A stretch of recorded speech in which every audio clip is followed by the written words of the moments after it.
if factorial 17 is equal to this large number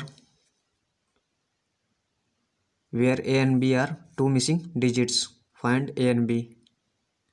PUMAIC 2009 problem. तो question में given है factorial 17 की value इतनी गिवन है, बट इसमें ए और बी की वैल्यू हमें पता नहीं है, तो यही टू डिजिट्स हमें ए और बी फाइंड आउट करना है। तो एक तो मेथड ये है कि जो है फैक्टोरियल 17 जो होता है वो कितना होता है 1 times 2 times 3 times 4 all the way up to 17।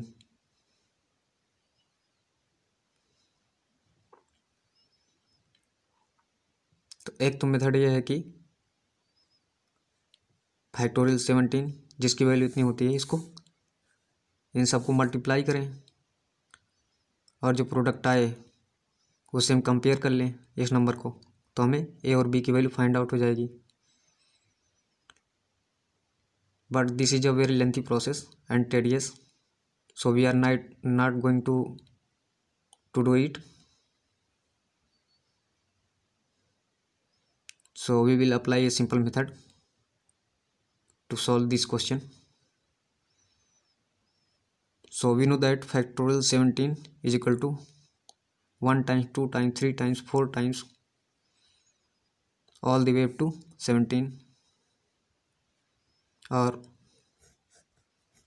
factorial 17 is equal to 1 times 2 times 3 times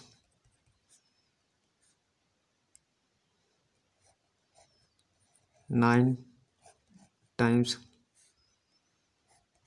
11 times all the way up to 17।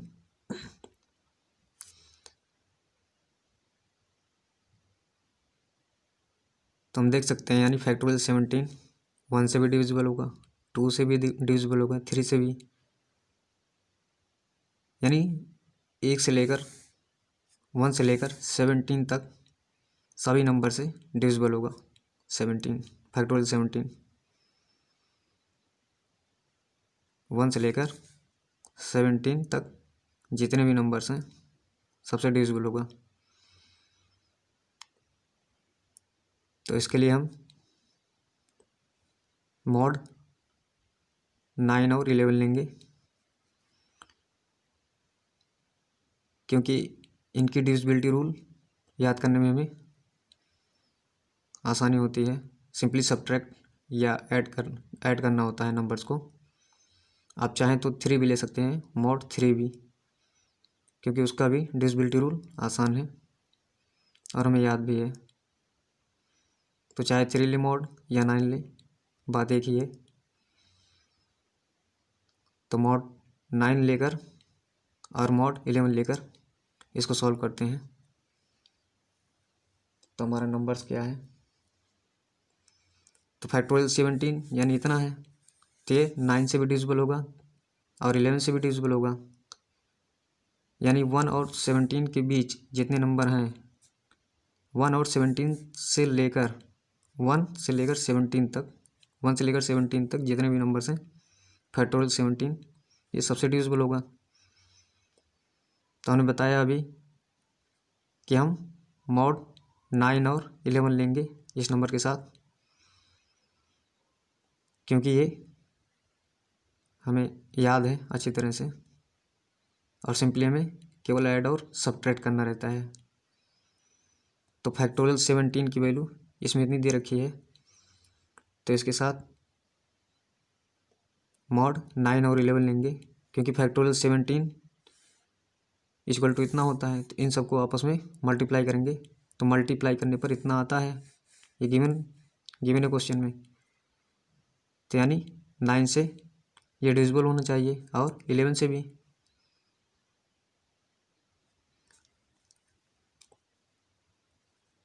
तो लिखेंगे इसको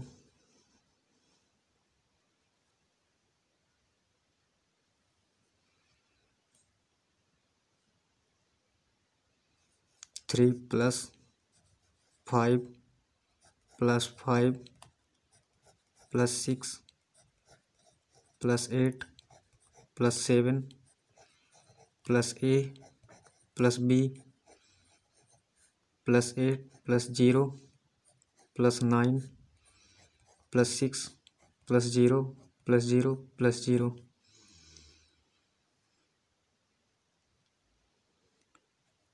is congruent to 0 mod 9।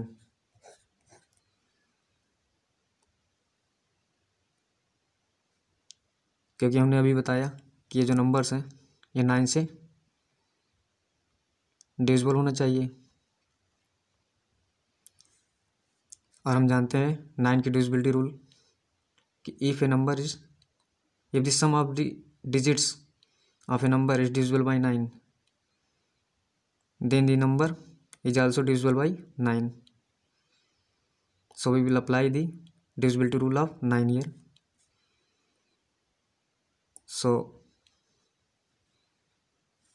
3 + 5 + 5 + 6 + 8 + 7 + a + b + 8 + 0 + 9 + 6 + 0 + 0 + 0 should be congruent to 0 mod 9। अब इन सबको add करेंगे तो ये कितना हो जाएगा, इन सबको ऐड करेंगे तो हो जाएगा 57 + a + b should be congruent to 0 mod 9। और ये कितना हो जाएगा,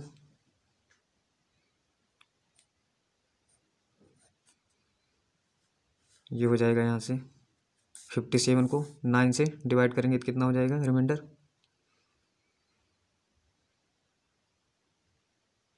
यहाँ 3 आ जाएगा, रिमाइंडर 3। तो 3 + a + b should be congruent to 0 mod 9।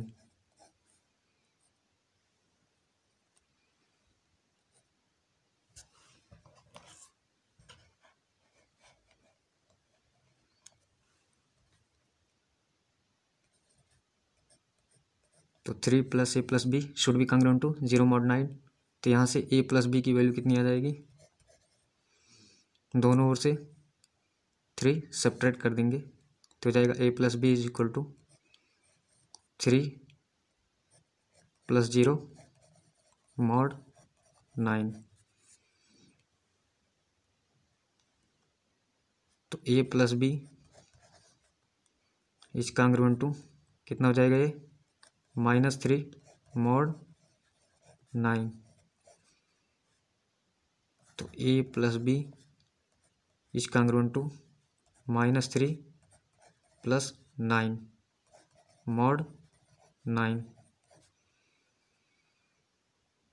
जब भी हमें नेगेटिव रिमाइंडर मिले तो उसको जो है डिवीजर के साथ ऐड कर देना चाहिए।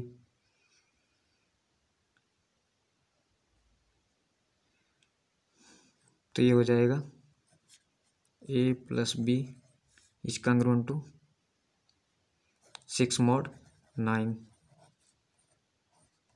ये क्वेश्चन 1 हो गया हमारा। अब इसी तरह इसी नंबर्स को, ये जो नंबर है इसको 11 से डिवाइड करेंगे।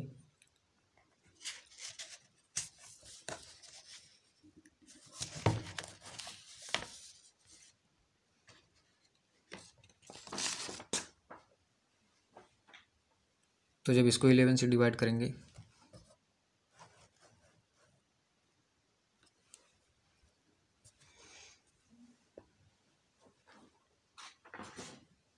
तो हो जाएगा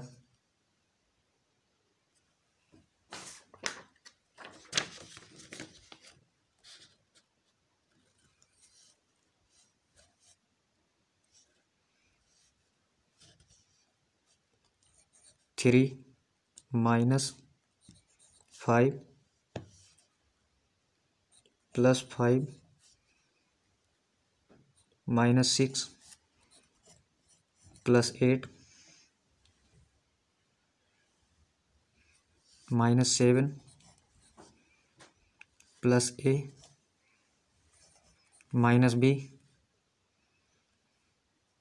+8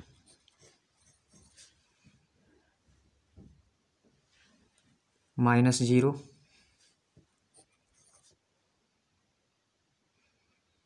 +9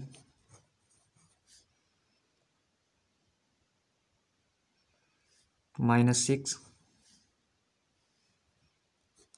+0 -0 और +0 should be congruent to 0 mod 11।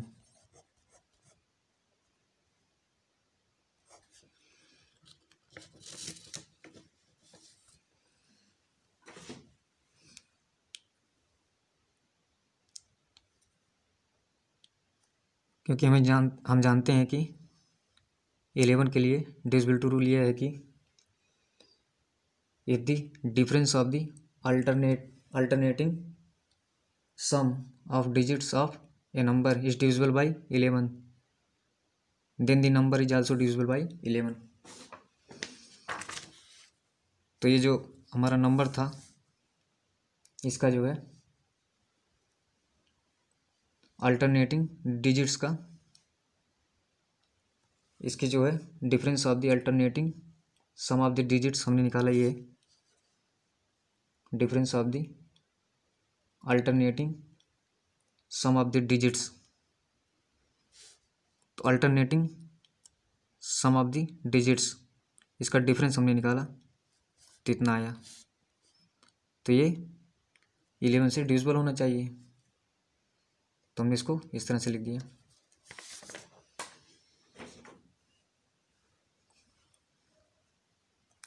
अब ये 5 -5 और +5 ये कैंसिल आउट हो जाएगा। तो इन सबको जो है सिंप्लीफाई करेंगे, तो सिंप्लीफाई करने पर हमें मिलेगा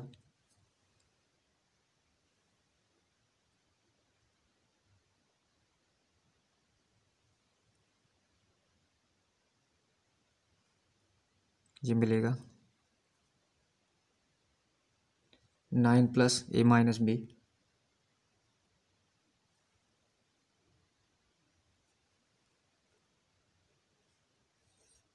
9 + a - b should be congruent to 0 mod 11। तो a - b कितना होगा, दोनों ओर से 9 सब्ट्रैक्ट कर देंगे तो a - b हो जाएगा -9 mod 11।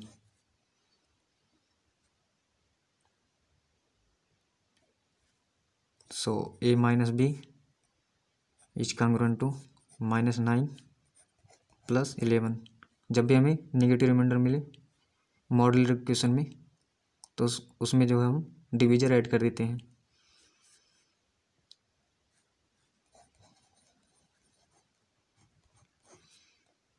तो कितना हो जाएगा 2। So a - b is congruent to 2 mod 11, ये इक्वेशन 2। तो हम जानते हैं कि हम एक मॉडुलर इक्वेशन को साइमल्टेनियस इक्वेशन की तरह ट्रीट कर सकते हैं, जैसे हम एल्जेब्रिक इक्वेशन को सॉल्व करते थे। तो इक्वेशन 1 हमारा ये था, तो इसको लिख लेते हैं।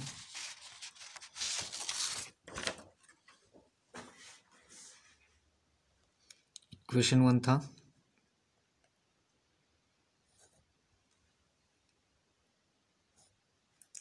a + b is equal to 6 mod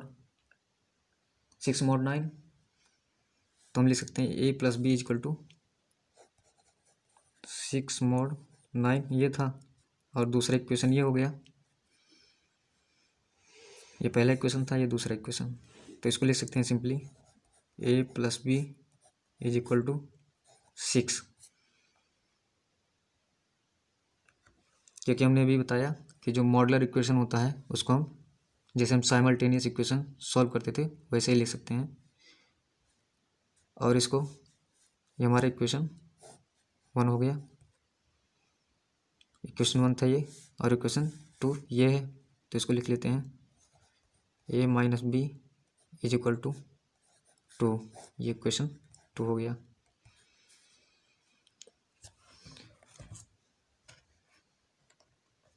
अब इन दोनों को सॉल्व करेंगे तो सब्ट्रैक्ट कर देंगे तो नीचे का साइन चेंज हो जाएगा, तो यहाँ a माइनस है, ये कैंसिल आउट हो जाएगा, और ये b प्लस b ये हो जाएगा 2b,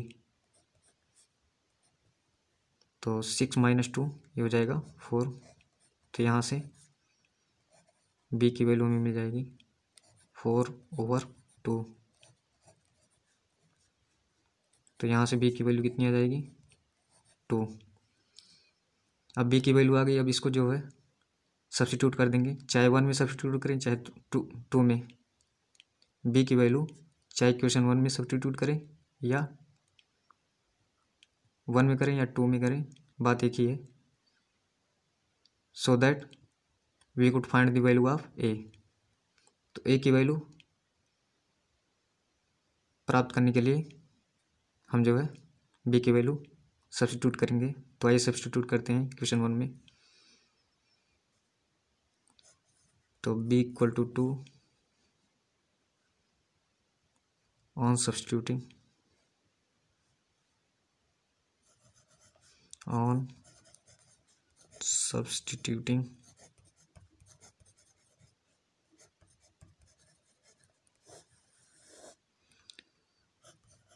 the value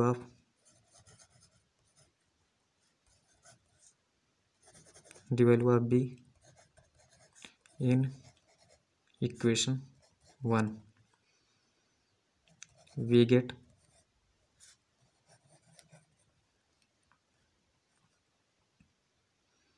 तो इक्वेशन 1 था a plus b is equal to 6,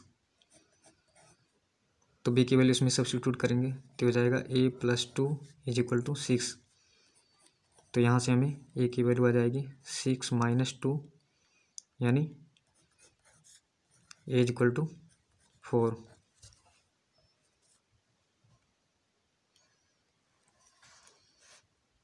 तो a इज इक्वल टू 4 और b इज इक्वल टू कितना आया 2। So the pair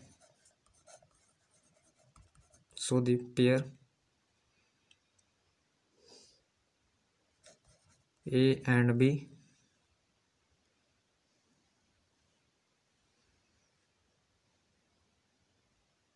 so the only pair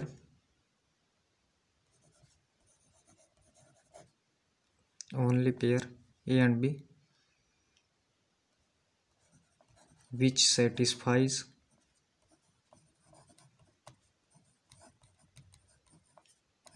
both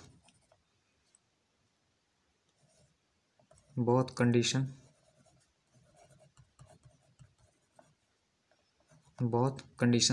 will be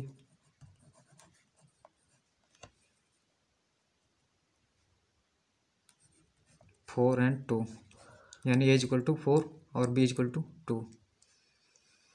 so the only pairs a and b which satisfied both condition, यानी ये वाला conditions और ये वाला conditions, a equal to a plus b is congruent to 6 mod 9 इसको, और a minus b is congruent to 2 mod 11, इन दोनों को सेटिस्फाई करने वाला जो वैल्यू है, जो पेयर है a और b का, वो कितना होगा 4 एंड 2।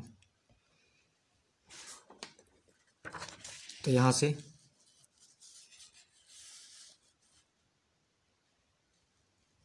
a की वैल्यू कितनी हो जाएगी, यहाँ पर a की वैल्यू हो जाएगी 4 और b की वैल्यू कितनी हो जाएगी यहाँ पर 2।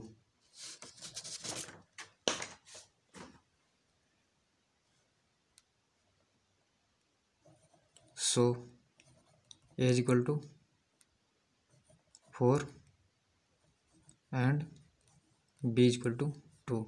That is our required answer.